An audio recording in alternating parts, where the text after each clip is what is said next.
let AJ go ahead and start. Well, thank you all for joining. We're so excited that you can be here. And we're so excited to go ahead and have such wonderful artists with us here today. A little bit about Just Policies. The movement of Just Policies started with George Floyd and so many others that were being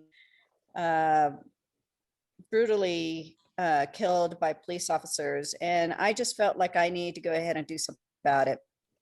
And so I tapped into a great wealth of people and decided to go ahead and form this group. And our main mission at Just Policies is to affect change, to educate, to mobilize, and to reform systemic racial legal policies at the governmental and organizational levels of our society for a more just future. And so we feel like if we can affect some sort of change and awareness, then hopefully we will see a much better society. So with that, I'm going to go ahead and pass it on over to David. Oh, before I do that, I did want to go ahead and say, if you would like to go ahead and donate, we're always happy to have you donate, and we will have donate links within the chat. And then also if, and this will be one of a series of more events that will be happening. Okay. Well, thank you very much, AJ. Really appreciate having you give us a little introduction for today's artists for activism session. And we'll get going on a few things here. And so, yes, we're looking to do another one of these sessions in July. So look for announcements on our Facebook page and through other media that we're going to share information with you all. And we'll have some other events along the way as well. So today we have several different artists that are artists for activism. And we're going to start off with talking to Shonda Buchanan. And I'm going to bring Shonda in. Now, hello, everyone. Thanks so much for having me. I really enjoy doing these kinds of panels, and I'm grateful to be able to share my story and what it means for me to be an activist and how I came to activism. So I think one other person is not muted. Otto, I think you're not muted. I heard like a little feedback. I accidentally muted you, Shonda. Let's see, unmute you. Okay. There we go. There we go. Gotcha. All right. So my name is Shonda Buchanan. I am from Kalamazoo, Michigan, born and raised. I live in Los Angeles now. And so my backstory is I am a product or an offspring of bi and triracial communities, or bi and tri-ethnic communities, African-American and also American Indian, and then we have European ancestry as well.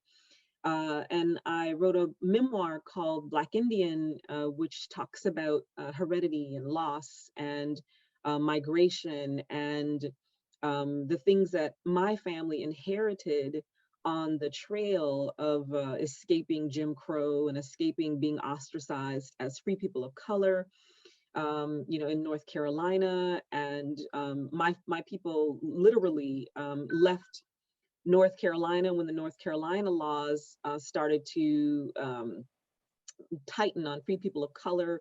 One of my ancestors is on a petition protesting when after several insurrections happened on slave plantations, he's on the petition protesting when they said free people of color can no longer carry guns in public spaces. And this is like back in the 1800s, right? So I've been researching the activism of my family, and then also reclaiming their stories, the history and the heritage. And as a writer, honestly, first and foremost, I just felt as a young poet, I just wanted to express myself. And then I started to realize how the power of how I was expressing myself allowed me to speak for other people. And then researching my book, Black Indian, it was almost as if I was researching and interviewing my family, looking for my history, my heritage, ancestors on the trail. But I was also uncovering the tapestry of a hidden narrative in our country, which is the mixed blood or the bi and triracial narrative. And so activism just kind of, with regards to that book, and I'm not going to say kind of, but I knew I wanted to tell that story, but then I realized that a part of telling that story, I had to bring in the policies that had created the division between American Indians and American Indians who were enrolled in their tribes and American Indians who were not enrolled, or the darker skinned Indians or American Indians versus those who were the lighter skinned American Indians. So, I mean, there's just so much activism woven into my book and into my memoir, Black Indian, and I'll share a chat when I finish talking. So that's my background in terms of, you know, how I came to write about race and ethnicity and gender and what it meant to be a Black woman, a Black Indian woman growing up in the Midwest. So one of the questions is, and I want to make sure I'm adhering to the questions and the time. So how did I come to activism? I answered that question. And then how does your mission inform your craft? So one of my friends, Ethelbert Miller, is the first person who said to me, I am a literary activist. Ethelbert Miller is a Washington, D.C. Poet laureate. I'm maybe unofficial, but I call him the Washington, D.C. Poet Laureate. And I thought, wait a minute, I heard this like 10 years ago. And I was like, I'm a literary activist. I use language to change things. I use language to speak truth to power. You know, I use language to empower myself, right? And so for me, my mission of creating, or even creating justice where there is none, creating or attempting to isolate or pinpoint places in our society where there is a lack of justice. For example, you know, with homelessness in Los Angeles, we have over 50,000 homeless people. That's an incredibly unjust just situation. And when I say homeless, I would like to erase that and say the unsheltered, and just changing that language paradigm. So I think that my mission informs my craft now, because I am specifically looking for places where I just finished a collection of poetry about Nina Simone, who is a concert pianist, singer, civil rights activist, and so I'm attempting to, in the book, reclaim her upbringing, to bring to life the other experiences that she had, not on the stage, right? And so I feel like a part of my activism is uncovering those stories that we don't normally see in our mainstream news media or in society, and putting those stories out there to say, hey, you know, this is something that we can embed into the fabric of our education. Like, we can embed these kinds of narratives into kindergarten up to high school. And, you know, we can reclaim the stories of, you know, lost Harlem Renaissance poets, you know, who, this is the first book that I fell in love with. And this is probably one of the first books that made me an activist. I Am the Darker Brother. And this is an original 1968 copy, the year I was born. Oh, that's really cool.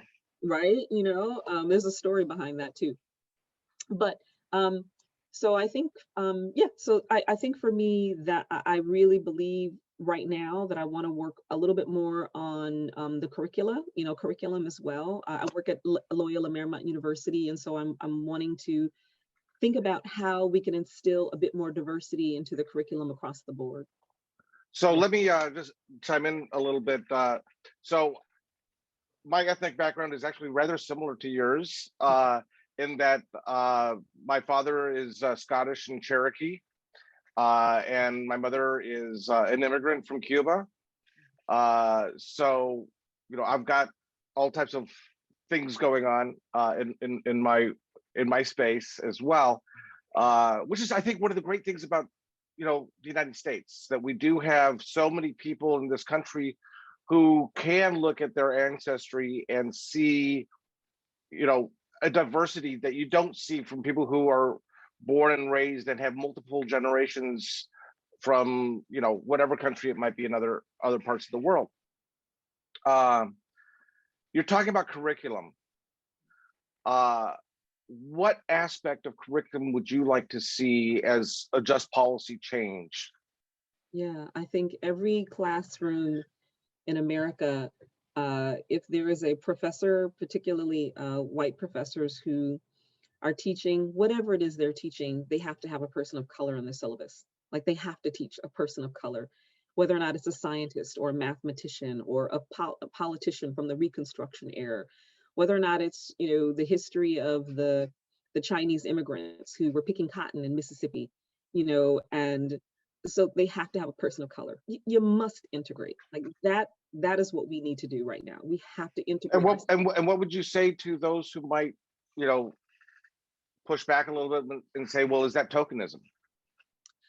Yeah, why would you push back? That's what I would say. Why not more? Great point. In fact, why not push yourself as an educator and make half of, your entire syllabus? Why not just teach people of color in the sciences? Or why not teach the innovators, the African American innovators? Change your own paradigm so you can change the mind of our students. That's what I love it. I love it. I think that's a wonderful challenge to. I'm in education myself, so I think that's a great challenge for us to be looking at as a thought process of how, quite frankly, any discipline. It doesn't have to be just social sciences, but we could be looking at the medical sciences, agricultural sciences.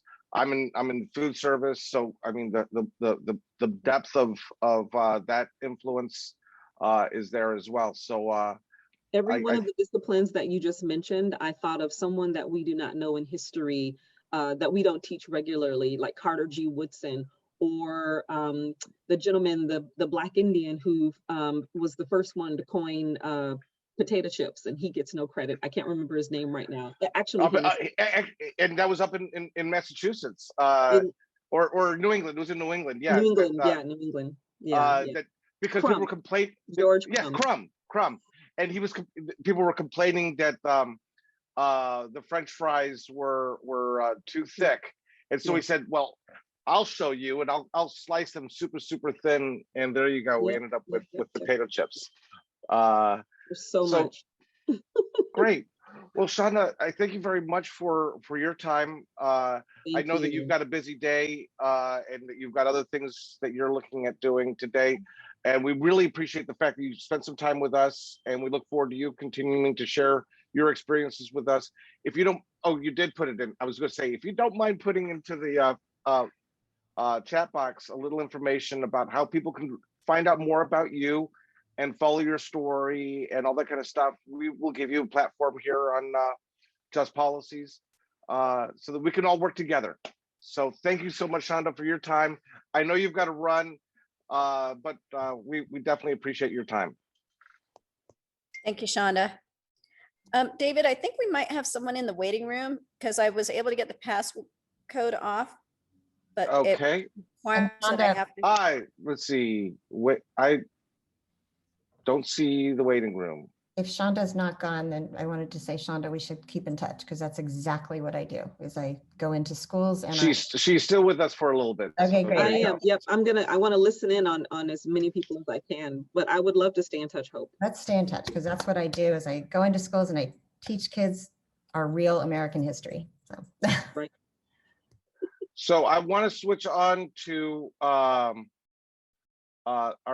next speaker, Brian.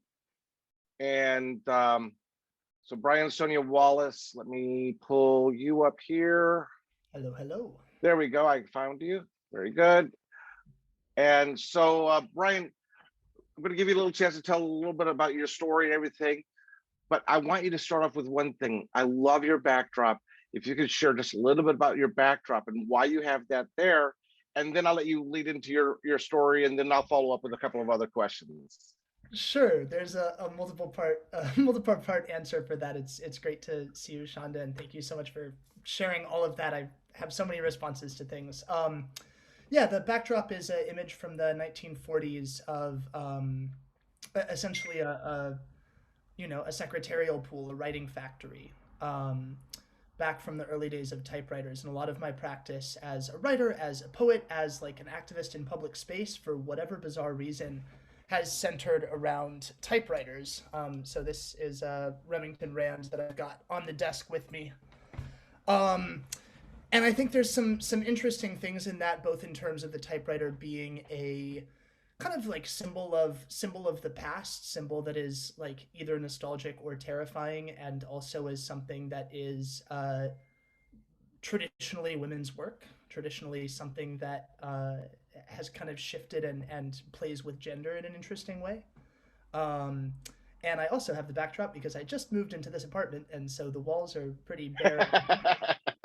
And so it serves practical purposes as well. So that's the story there, David. Thank you so much. I appreciate that.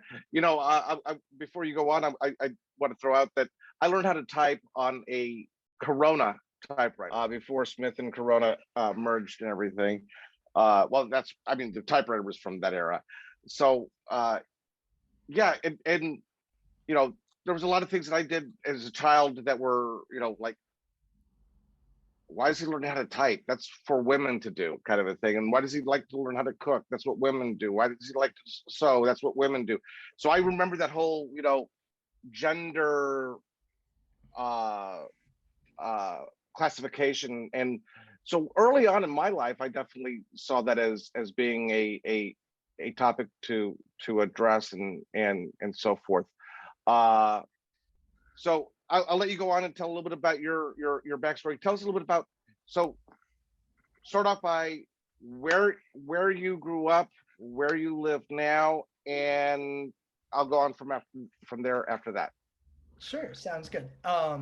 But yeah, so I grew up mostly in Culver City, but also internationally in Chile and South America. Grew up doing immersion schooling, bilingual. My mom was like a sort of desert rat from like a engineer family that were like salt miners out in the California desert. And my dad grew up mix of California and the Midwest, and they were like Jewish diasporic folks, and avid atheists, and yeah, started really getting into activism in college, mostly around climate change, and really coming to environmental justice from that. In particular, could be shifted to be more radically inclusive. That the model that we use kind of foundationally for like what a piece of writing looks like or what a piece of film looks like is rooted in white supremacy and capitalism. And so thinking about alternate modes of production as kind of foundational to being able to make change. So thinking about kind of content, but also really thinking about the process of how work gets made as a starting place for that. So how does activism form or direct the craft that you do? Yeah, in kind of funny ways. I mean, I think that part of it is so I'll talk a little bit about my practice. So I'm mostly a poet. I talk about what I do as social practice poetry. So rather than kind of writing my own poetry, a lot of what I'm doing is creating typewriter installations in public places around the country. And I'm so happy that Shonda plugged her book because it gives me permission to do the same. So I last June I came out with a book called The Poetry of Strangers: What I Learned Traveling America with a Typewriter, about the stories that people would share with me at these installations across the country. And when you're taking writing and this sort of craft that I think we're a fairly literate country, but we're also not like a book people necessarily. And I think that there's a sense that particularly writing, particularly poetry, is sort of inaccessible, or it's like for certain people. And to be able to bring it into public space and to be able to open it up and like you know, it's sort of a like little Marxist means of production kind of thing. But to have the typewriter there as part of that creates that invitation for folks. You know, you say that we're you know we're a literate country. Is it a matter of being literate or being able to read? You know, and being, you know, are we do we delve into literature? You know, literate means, you know, that you can read and write, but does it take us to that next level of really going beyond the soundbite? I think we've become a soundbite country, or I think culturally worldwide, probably. You know, Twitter keeps us to 144 characters, right? That's the soundbite. That's not long form. I both agree, and I feel like as a poet, it's my duty to defend the short form. And I think that it's especially when it comes to new technology, and you know, this was an easier argument to make pre 2016, but I'm a fan of being, like, in some ways, like an apologist for technology or a defender of technology and the things that it does. I know for myself, like as a baby queer kid growing up, I was able to connect with people online that I never would have connected with in person, and I was able to kind of find community spaces and identity online, back in like AOL chat room days, in the early days of the internet. But I look at that and I go, you know, I would have had a very different and much lonelier and, like, you know, confusing enough, but like more confusing existence as a kid were it not for those spaces. And one of my favorite stats, and as you say, like maybe it's just tweets, but more people are reading and writing today than at any other point in human history. And I think I mean, this is the double-edged sword of democracy, right? Is like, yes, we want everyone to be represented, and also some people are terrible. But I think that there's the piece of that I want to stand up for. And I've been thinking about myself lately as a poet. I think that really my job is I'm like a historian of celebration. I think so often what we're doing in history is we're uh, like recording the worst grievances and the worst injustices and things that need to be remembered. But I think that so often in history we leave out celebration, and we leave out the places where there's that resilience that comes from cultural production. There's that brilliance, yeah, I'll call it a brilliance, resilience that comes from joy. And I think one of the movements that I'm seeing really strongly in activism in 2021 is this move toward joy, you know, toward like brown and black joy, toward queer joy, toward all of these things, and saying, no, these are important to spotlight and these are important to forefront as we're having these dialogues, because it brings people beyond, like, to use my own, you know, subculture as an example, all of the narratives of gay people for decades were AIDS and death. And that is true, and that was the issue that needed eyes on it, but it also didn't paint a complete picture of the community and reduced it down to you know, to sort of the most fraught parts, and didn't really give people a sense of how to celebrate. What can Sure. So meal count for tonight? so You might want to let me try to mute. Yeah, I did. Okay, and he's a good friend of mine. So a couple of things I want to do real quick. I want to remind everybody that please, if you have any questions, pop them into the chat box. We're going to get to questions, and I definitely want to have everybody's questions and pump up the discussion here.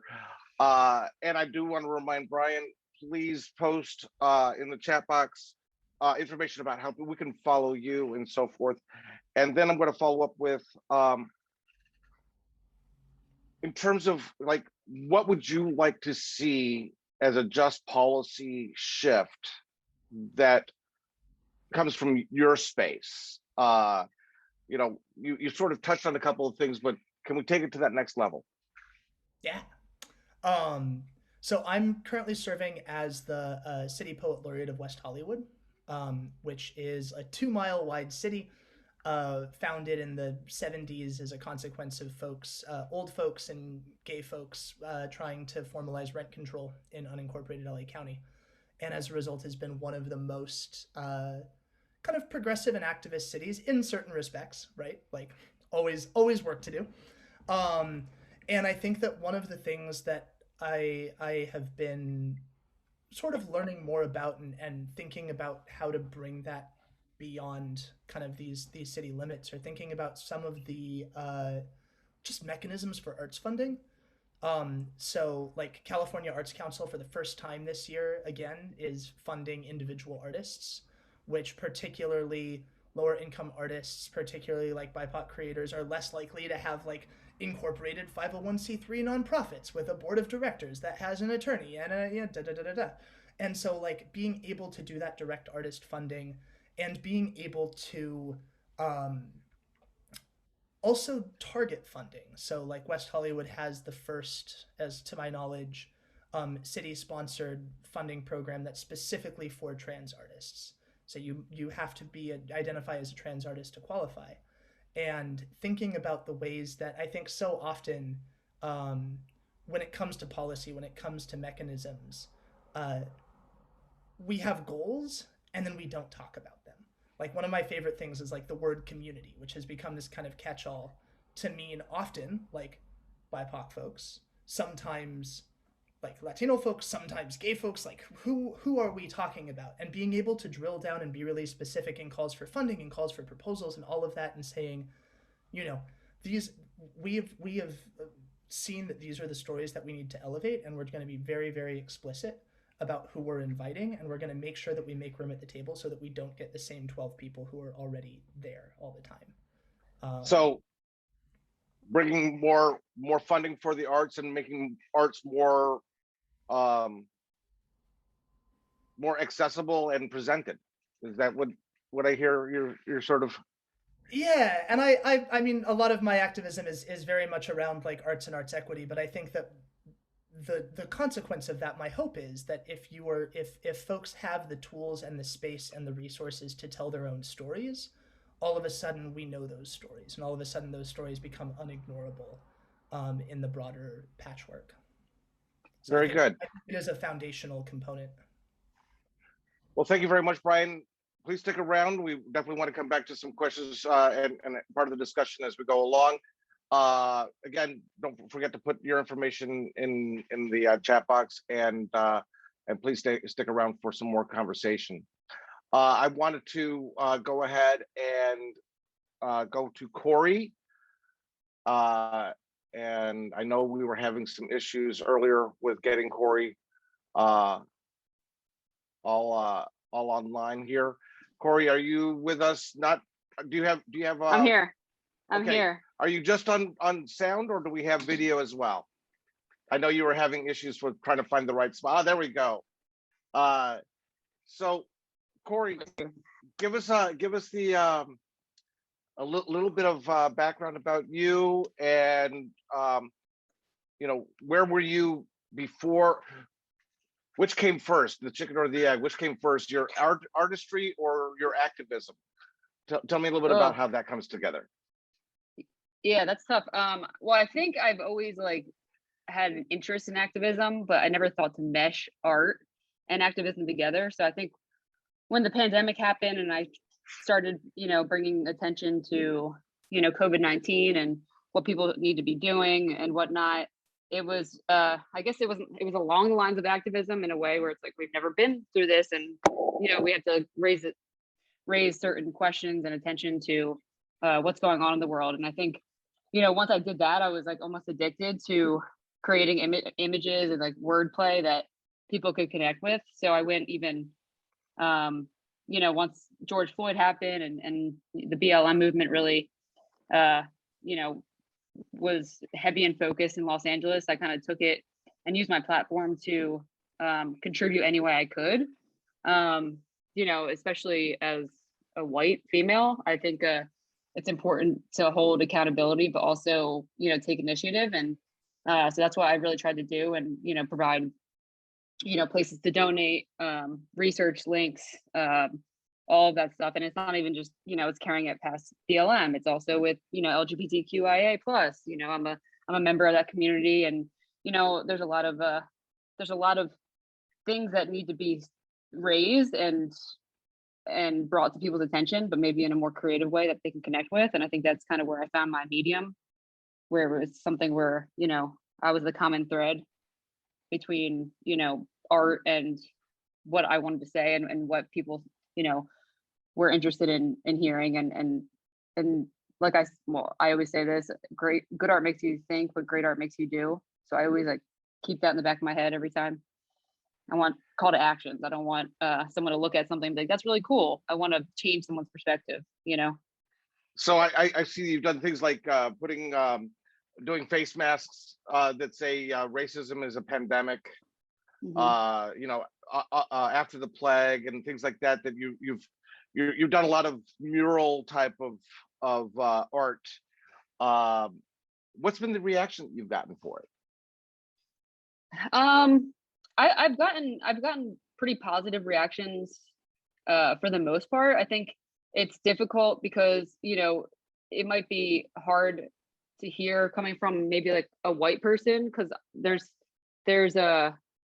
sometimes people just do things to post on social media and they want that like, oh, like, yeah, I'm a part of this, like I want to be. And so it's like I could see why some people can be skeptical towards like why I do the things that I do. And, you know, I of course, you know, I even made a post, I mean, a mural that said actions speak louder than posts. It was when, you know, everyone started posting like the black, you know, because I'm like, this is great. And we're showing support, but it's also like, that's not enough, you know? So it's hard. It's like, I want to be that voice, but also like not come off like a white savior or any type of, I just want the conversation to happen. And I want people to ask questions, and I want, you know, it's time for white people to feel a little uncomfortable, you know?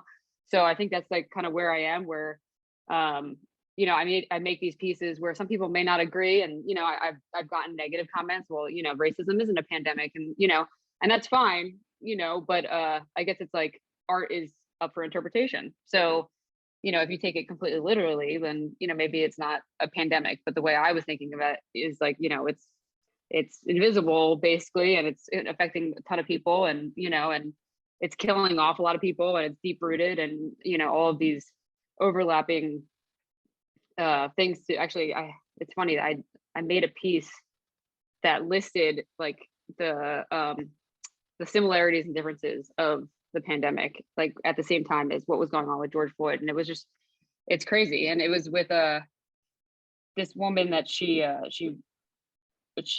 Michelle knows. I think she worked in the Department of Cultural Affairs. So, you know, she kind of did this, like this, she wrote up this piece about how it is kind of like a pandemic, and racism is so deep rooted and all this stuff. And so I made it like almost like a 1920s like medicine subscription, you know, just like to show people how it all overlapped in a way where it's, you know, metaphorically, not physically, obviously, you know.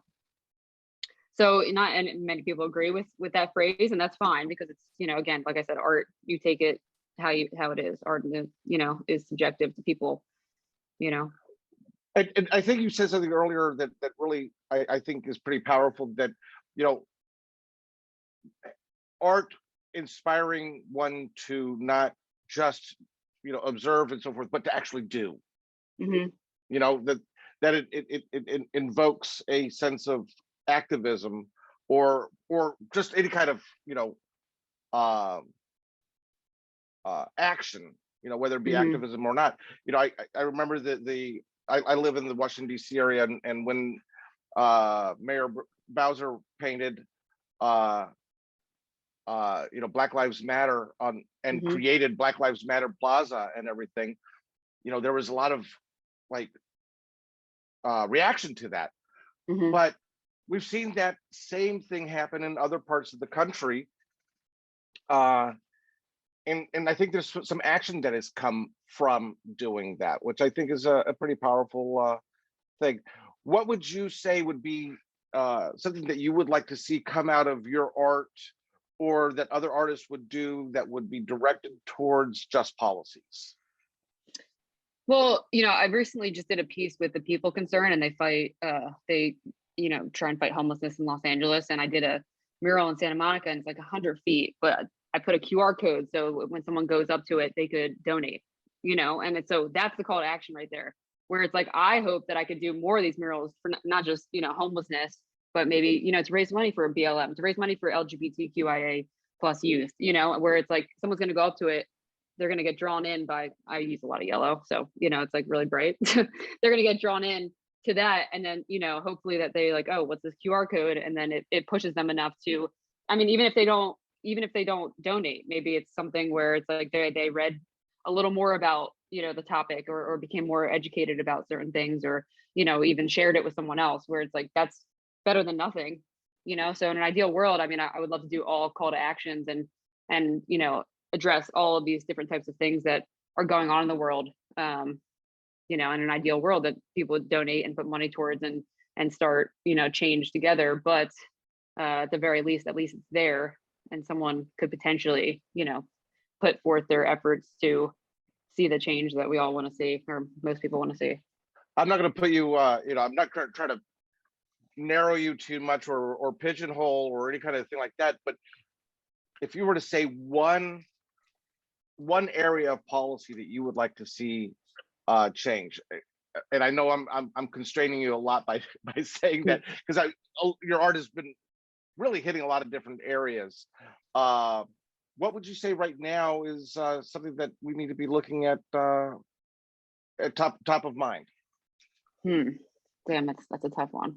There's so many. There's so many things. I didn't want to put you necessarily put you on the spot or anything like that, because you did mention like 5 or 6 different things as you were talking, so it's hard to say what really is top of mind. But well, I think what comes to it's hard because again, it's like they all overlap. So like right now I'm working on a project with Every Table, and they fight like food injustice. You know, they think that, you know, I mean, you know, systemic racism is affecting how, you know, the food that people could eat in different types of neighborhoods in Los Angeles. So I think probably that's where I'm at right now, is really figuring out like, awesome. you know, I'm a big fan of that. You know, we see it all over the country. It's not just in LA, you know, poor neighborhoods don't have full grocery stores. And so most people do their grocery shopping at 7-Eleven. So they buy pork rinds, you know, they buy loaves of white bread, they buy bean dip. Okay. Yeah, exactly. But in a wealthier neighborhood or more affluent neighborhood, you're going to find a grocery store that has, you know, fresh produce and things like that. You know, it's definitely, that has a health impact, not just what's available, but the fact that that's all that's available has a major health impact on everybody. So I love it that's where you like to focus. Yeah, that's definitely, you know, because it's also like I'm such a food like psycho with like nutrition and stuff, where I'm like, I would hate not being able to have that option of healthy food and all of this stuff. So even, you know, I hopped on the phone with the CEO of Every Table, and we were talking about Jim Crow and, you know, how it's a separate but equal. And, you know, we couldn't really come to an agreement on the phrase that we want on the outside of the wall. But then, you know, I said, well, what about together and equal? You know, let's change it. Let's write our history, let the future's history. So right now it's in the works with the Department of Cultural Affairs. So hopefully it's going to be said together and equal, and we're going to change. I'm going to throw out something to you that, you know, I've said for many years, that there is nothing more intimate between people than breaking bread with them. And I'm not talking about sitting in the employee cafeteria or in the school cafeteria and chowing. Okay, that's not breaking bread with somebody. Going to a picnic or going to somebody's house or doing a cookout, that's breaking bread with somebody. And there's nothing more intimate. The people that you've broken bread with are people that you have a much different bond with than those of you haven't. Food is such a central part of every religious celebration, even fasting. The lack of the void of food is a very powerful part of religion and the community. You know, the idea of getting together and breaking bread. But I think, you know, going that one step further and looking at the inequities of what food is available we call them food deserts, and Yep. we have food deserts all across the country, and it's not just black and white or minority majority. You go to rural communities and you see it also in rural communities, and where you end up with major health issues because of that food insecurity and food unavailability and so forth.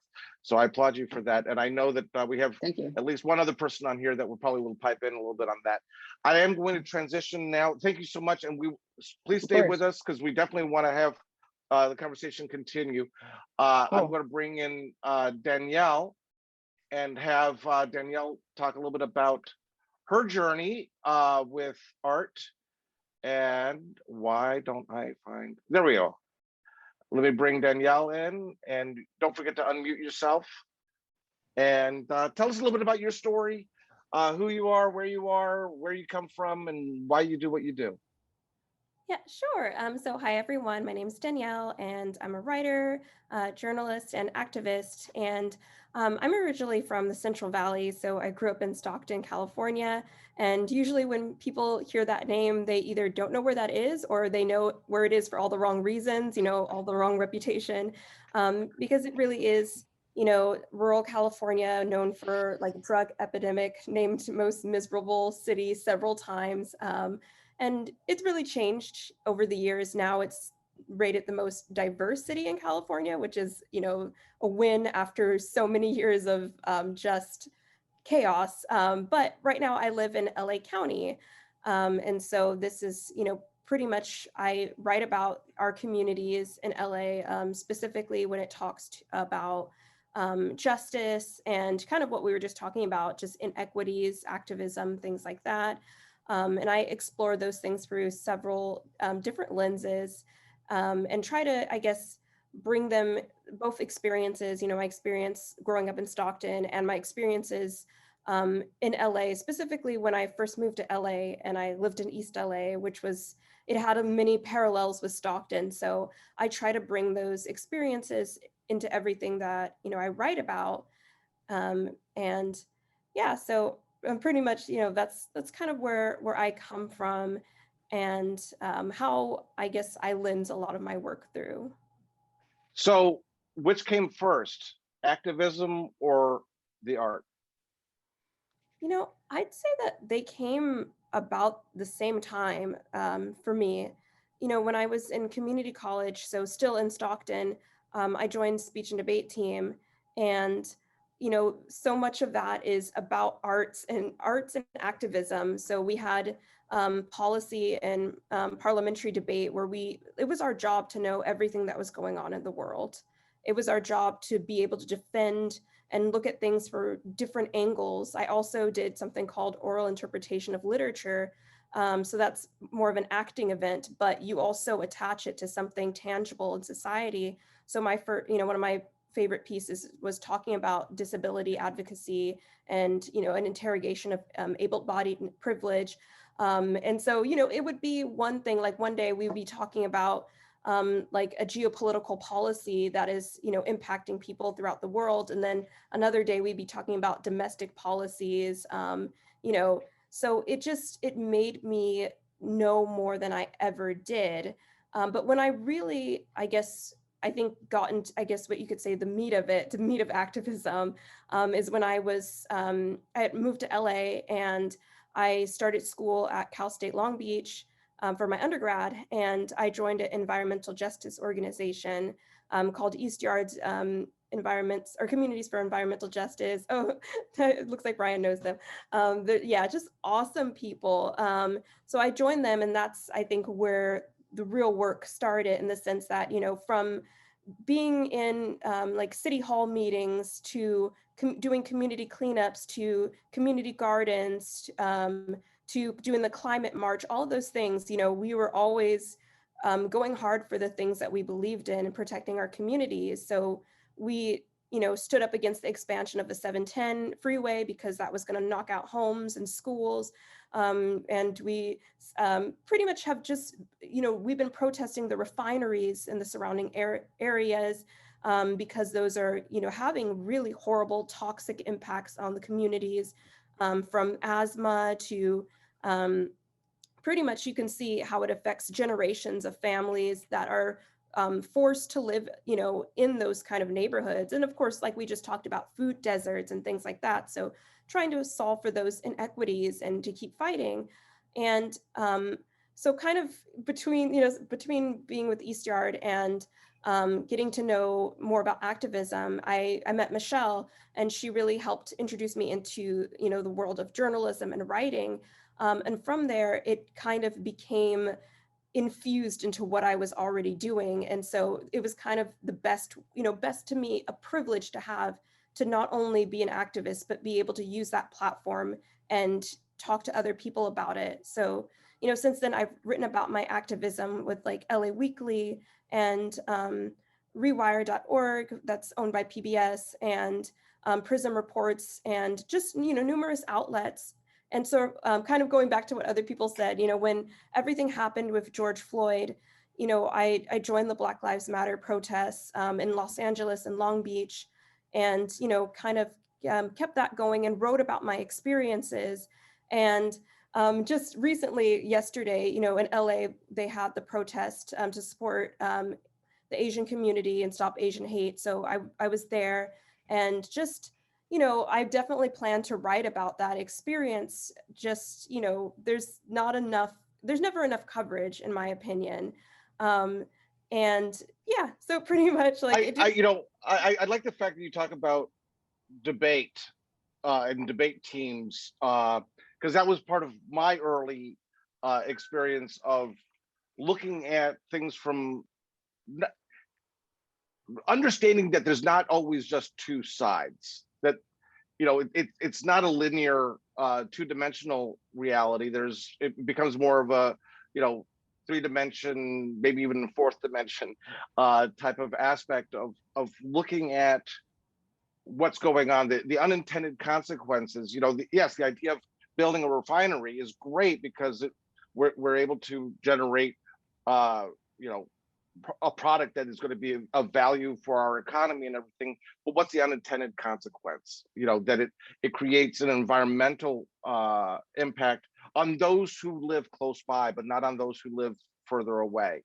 So I mean, just all those kinds of ways that we can look at that perspective from multiple angles, and that I'm sure has made you a better journalist.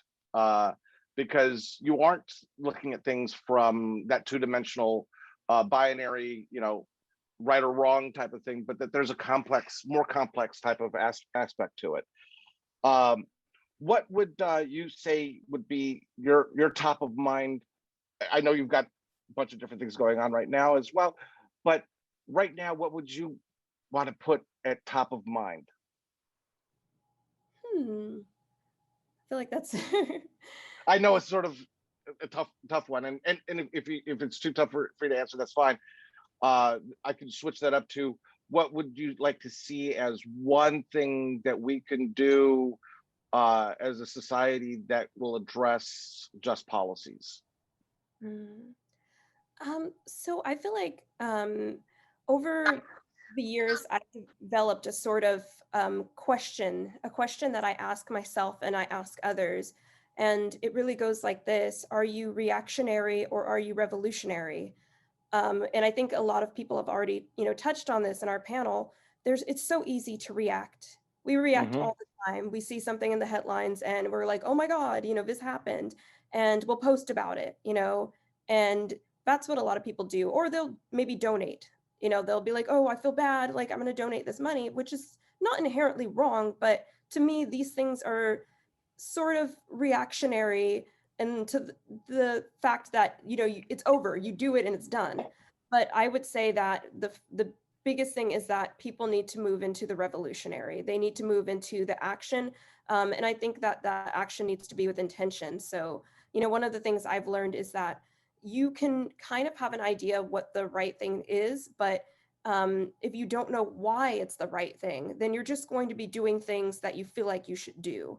And it's going to stop there. I think the real way that we see policy change is, kind of like what I was saying with East Yard earlier. You go to those city hall meetings. You really you know, you put that pressure, and it's scary. And I don't believe that activism should be through an able-bodied lens. If you don't want to show up, or you can't show up to a physical location, then, you know, there's so many communities that you can communicate with online, like literally just call or contact like Black Lives Matter, contact the, you know, Asian community in your city or something like that, and say, how can I help? What can I do? You know, what's going to help the best way? Don't just decide what people need, ask them. So I don't know if that was the answer to the question, No, but I love it, because that whole thing of saying, you know, asking, you know, it's easy to say, oh, well, don't do this or do this, as opposed to saying, well, what should we be doing? Why? And you brought that up, that question of why, you know, why should we be doing something? I think is a very valuable thing. I like that question that you say, you know, is it reactionary? And what am I doing? Is it reactionary or is it revolutionary? I think that's a good compass point, if it were. So I think that's wonderful insights. I applaud you for that that really deep perspective of really going deeper to the question than just the reacting to a post. You know, it's real easy to hit the like button or hit the wow button or whatever it is on a post, but to take it to the next step and say, well, what can I do about this? I think that's awesome. Please stay around. I want to keep you involved with the questions, and I definitely want, if you have questions, please post them in the chat box. Well, thank you very much, Danielle. I really appreciate your time, and I am going to move on to Hope and have her tell a little bit about her story and her activism and her art and all that great stuff. And she's got her son Theo right there holding up props. So I'll pass it on to Hope to let him tell a little bit of the story. First of all, thank you all. This is so exciting. I love meeting like-minded artists and writers. I'm born and raised in Los Angeles and very proud to be part of the LA culture. A little bit about me, I guess, and how I came to art and activism. I was bused. I was part of the big busing experiment in the 70s, and it was absolutely the right decision. I'm so proud of my parents for having made that decision to allow me to get bused, because there was a lot of white flight. A lot of my personal friends' parents pulled them out of the public system into private school systems. So I got to feel what it was like to be a minority as a Caucasian in LA, which is super unique. And I'm just really grateful for that, because it hipped me to a lot of stuff that I would not have been aware of at such a young age. I was also brought to Mount Vernon as a very young girl by my grandmother, and completely and totally I was just disillusioned as a young 10-year-old that the father of our country, George Washington, had slave quarters. I remember looking at my Grammy and just saying, what? Anyway, Mount Vernon, that completely disillusioned me in a very good way. I started to ask questions. My mother then brought me to a plantation in Mississippi, where I feel like I had like an out-of-body experience. Again, I was just shocked and dismayed in a good way, though. I'm proud of my parents, my grandparents, for exposing me to all the realities of America at a young age. And then having gone to the web schools of California, which in some ways is a very privileged ivory tower private school, you know, high school education. But in another way, my best friends are still Iranian, Afghani, Taiwanese, Thai, Korean, Chinese, Latino, African. It's just amazing, amazing. You know, that was an incredible experience. So a story that I usually tell when I do my long speech about all these incredible abolitionists is how I came to canonize abolitionists. Why would this white girl, decide I'm going to canonize the American abolitionists? When I was 40 years old, I kind of realized, wow, okay, you're 40 now. We're halfway done here. And you could say I meditated or I prayed or whatever you want to call it, but I literally got down on the floor in my living room and closed my eyes and said, okay, universe, I'm an artist, I'm an activist, and I'm a teacher. Tell me what to do. I did not wait 2 seconds before I got like in neon lights, canonize the American abolitionists. And I was like, nope, oh, okay. How am I going to do that? I'm a mom, I'm a daughter, I'm a wife, I'm busy, busy, busy with all these things. And immediately there's no place to hide. Take a year. I was like, okay. So needless to say, that doesn't happen very often when I'm talking to the universe. I don't get an answer really fast and a really like well thought out, completely organized idea. So I listened and I took a year and I researched our American abolitionists, and I was blown away by the combination of radical diversity amongst us and yet single-mindedness of purpose and unity. These stories that I learned made me weep. They were beautiful and courageous and inspiring, between Black Americans and white Americans, men and women, Christian, Jewish, German, French, all different walks of life. So I canonize the American abolitionists. I present them as saints. Here's Sojourner Truth. This is a smaller piece. I do believe they're absolute rock stars. And quite frankly, I believe that they deserve to be sainted, because each and every one of them, thank you, sweetie, each and every one of them, and we can go to the website, risked their lives on a daily basis in so many different ways. From Harriet Beecher Stowe to Frederick Douglass to Sojourner Truth to Theodore Weld, all of the abolitionists that I've studied, John Brown, were stops on the Underground Railroad. There's Frederick Douglass. And that was punishable by death. You didn't just hide enslaved people and get away with it. So these people walked their talk on a daily basis. Just to jump around a little bit, because I don't know how much time I have. You'll see that I use picket fences. I use fallen or discarded picket fences. That's a symbol of trying to tear down the fences between and amongst us.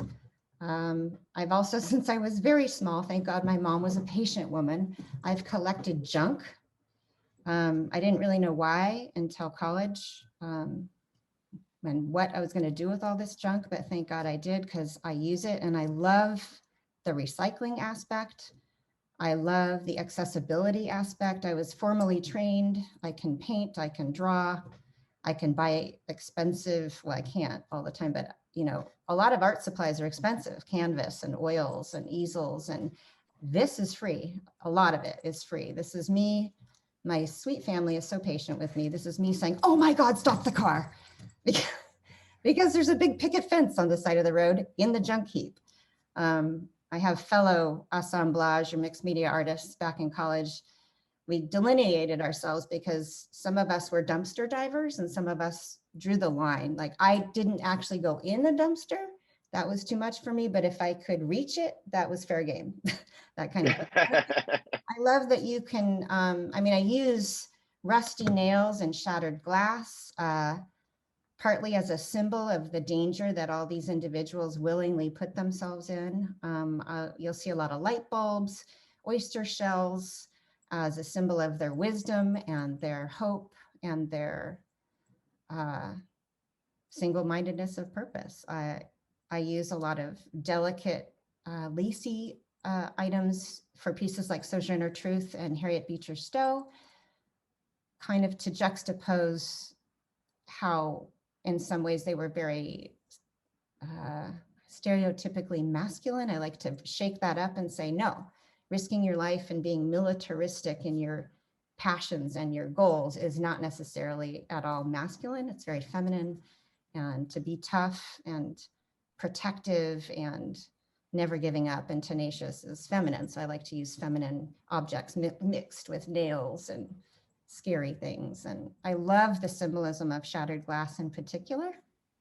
This is for, I guess, artists, because, you know, shattered glass comes from the kind I use, which is car windshield glass, comes from an accident, comes from possibly a tragedy, but I love transmuting that into something beautiful. And that's what I want to do as a teacher, as an abolitionist now, is I want to take our tragedies and learn from them and transmute them into unity. And just like Shonda, I go into schools and I talk about slavery as it really was, not as, oh, this terrible thing that happened in the past, the peculiar institution, but as a very violent act of war on a whole people. And I went through a small period of life. I went with all these pieces called American Shame. And thanks to Michelle, actually, I had several postcards from the 1800s depicting slaves and enslaved people in a very derogatory way, like a slave coming to market to measure the weight of a cotton bale and hiding another slave in the bale to get more money. And this was an advertisement for a scale. I mean, absolutely unacceptable. So that image would be kind of under the Mother Mary weeping. So I had a whole series of pieces called American Shame. And yes, there's a lot to be ashamed of. But I realized, wait a minute, you know, am I inspiring people to actually do anything? Or am I just making people really depressed? Yes, we need to raise awareness, but I decided that to uplift the people who actually righted the whole ship of America toward justice and to try to inspire new abolitionists was going to be my purpose. And that's exactly what I do. And it's so fun. I'm so blessed because I've taught kindergarten through college. So I can adjust my message for the different groups. And the questions are so delightful, you know, for little kindergartners saying, well, what can we do? Well, you know, kindergartners probably can't go out to a BLM, you know, march, at least not on their own, but they can certainly confront a family member who said something completely inappropriate. You know, I try to arm kids. You know, you don't want to just give them all the bad news. You want to give them tools to change things. You want to inspire them to feel like at any age, no matter how old or young or what access you have to technology or anything, you can be a part of the solution. That's what I really want to do. And so needless to say, activism was the driving force behind your art. Yeah, in fact, one of the best questions I ever got was from an advanced placement art student who asked me a question that I had grappled with, but I'd never articulated. He said, so what's more important in this particular body of work? Because I don't sell, there's a group of work that I've made to travel the country and teach with, and I don't sell that body. I'll take commissions, but he says, what's more important, the message of your work or the trying to make a piece of fine art? And as a fine artist, you know, trained in all the aspects that I would be, it's definitely the message with this work. You look at the work, and if I were critiquing it as a professor, I'd say, well, you know, that flower in the upper right-hand corner completely dominates the piece. Like, why do you have that there? You know, now I'm looking away from Frederick Douglass and I'm looking over here. So if I were to analyze the work in a high art way, it wouldn't necessarily cut the mustard. But again, I'm trying to break those codes and those rules that artists have to jump through. And I'm kind of presenting the work as by hook or by crook. We're just getting the message out there. Like these abolitionists had to, I mean, they hid Harriet Tubman literally took what she could and freed all these people. She didn't have the tools. She didn't have the training. She had a little bit of training from her father, but you know, I try to present the work as the cause was, just any way you can get it done. And yes, beauty is part of it. I want them to look like Catholic icons to a degree, that we're really, really presenting them as saints, but I definitely pay attention to the message more. Well, we've, you know, with respect to those who are participating, you know, and we had a little bit of interruptions and so forth, but we have gone I know we're over time. into the second hour here, and we were expecting that was going to happen. We filled our schedule pretty tightly here, and it's been a great conversation. It's been a great discussion, and I'm sorry that Corie and Chandra both had to leave. They had other things scheduled for today, but we still have Brian and Danielle and Hope here.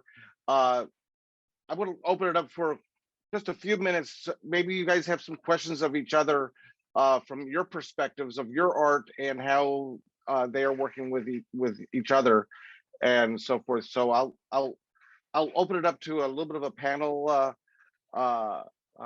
conversation. I'll let anybody want to chime in with a question. Go ahead and chime in. And they all want to be quiet. Nobody. All these people who have so much to say. Sydney, But did you have a question? Yeah, I do. I've been thinking a lot about what you were saying, Danielle, about being reactionary versus revolutionary. And I was just wondering from the panelist perspective, and I definitely can see very clear ways how you got like Hope with taking the year off. Like that's being revolutionary. It's not, nobody asked you to do that, nothing calls you to do that. But just kind of from all three of y'all's perspectives, like what would you say that you have done, or like maybe one specific event that was revolutionary and nothing really incited you to do that? You just kind of felt the need and maybe you got something out of it, or society was improved in some way.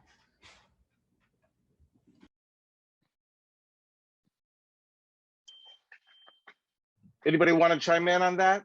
Oh, is it for everybody? I thought, or is it for Danielle? Yeah, She said panelists. She said I want to panelists. hear everybody's view of that, of them being revolutionary. Well, I don't feel very revolutionary, but I've been told I am. I mean, I have gone Absolutely, you created a revolution of canonizing abolitionists. Well, I mean, I would say, yeah, Hope, I know I'm controversial only because I've been confronted by a couple people after my talks. One was a man who didn't want me to include John Brown as part of my, presentation, because he actually did murder pro-slave mobs before the Civil War. And my answer to him was, we're talking about somebody who was reacting to the pro-slave mobs murdering abolitionist people who are settling. This is all about bleeding Kansas and everything. So I don't know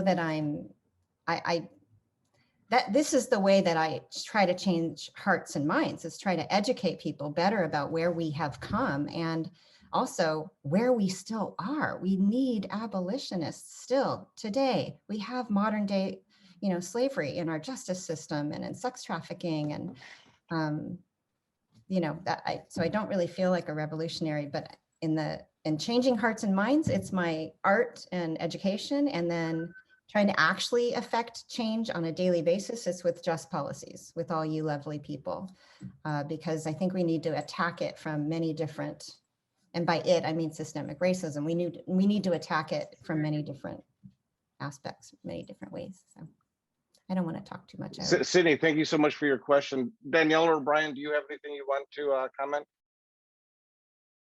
Yeah, I can answer. So I feel like with, activism and, movement work in general, when we do things, it's usually formed by a collective. So, I think of it as a we. So I can't really, like, individually, I wouldn't say I've done revolutionary things. I don't think I could individually do them, but as a part of, I guess, a greater whole, your question makes me think of when I was with East Yard and we were at the City Hall in LA, and it was a meeting about the expansion of the 710, like I mentioned earlier. And really, of course, we had brought our proposals of, not to completely, I guess, cancel out what they're trying to do, because they're trying to make it so the freeway is less congested and, to make it better for people who are driving and whatnot. And so, we brought our ideas to the table of how we could achieve this in ways that didn't have such an ecological, devastation or devastating toll. And so when we were at this meeting, several of our members got up to speak and things like that. And we brought our signs, we brought our chants, we brought our everything. And, it was kind of a fun contrast in the sense that here we are on one end protesting, and here the City Hall people are on the other side just sitting down. And, the funny thing about that is the City Hall people, out of all of them, there was only one person of color. And, that's, I guess it's not very uncommon. And that one person of color happened to live or come from the communities that would be affected by the expansion of a 710. So grew up, so realized that it would be his neighbors, his, community that would suffer from this. So while all the other like panelists for that meeting were kind of saying, no, let's go through with this, our influence made him stop and think, wait a minute, I don't, it kind of made him feel some type of way about it. And so what we really achieved by that meeting was getting them to not call off the expansion at that point, but to pause and say, we're going to investigate this further. We're going to delay what we do. And sometimes that is honestly the biggest win, is when they're just like, okay, we're gonna not go ahead with things immediately. So I think situations like that, where it's like, okay, collectively we did it. If one person would have showed up, that, that would not have worked at all. But through the collective, we were able to make that impact. We were able to make like an actual, palpable, tangible change. So. Well, that idea of the delay, several of us have spent time in Claremont, California, and the extension of the 210 freeway was delayed for actually for decades, going through Claremont, because Claremont didn't want to have these big, huge overpasses and everything. So the compromise at the end was a 20-foot trench was dug so that the freeway could be extended, but below street level. And so because of the delay, there was an opportunity for us to look at what was a different way that we could still achieve what everybody wanted to get out of it. Obviously, decongestion of the freeways was a big part of it, but the other side was, how do we take care of keeping the town the way the town was? So it was great to see that. We are at about getting close to 5:20 or Eastern time. So we've been about an hour and 20 minutes. What's interesting is everybody's touched on this to a certain extent, and I want to sort of bridge it. Everybody says, well, I'm not sure if I'm a revolutionary, or I'm not sure if what I'm doing is revolutionary, but then people say, well, all these little things make a difference. And, if a snowflake lands on my finger, it melts and goes away. It's gone. It has no weight. It disappears. But enough snowflakes will break the tree branch or will collapse a roof. And so we may say, oh, well, we're just a small little part of the action. But if enough of us get together, we can be strong enough that can bring down that roof or break that branch or have an impact of some sort. And I think that's something that we can all say that is part of what we're all doing here. So I thank everybody. Any closing remarks by any of the panelists?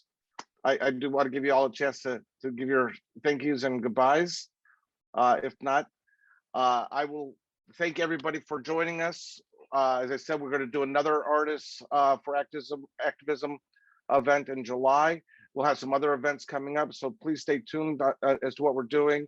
I know AJ will be upset if I don't mention, we do have a donate button, so please, whatever you're able to do to help the Just Policies cause, we greatly appreciate it. And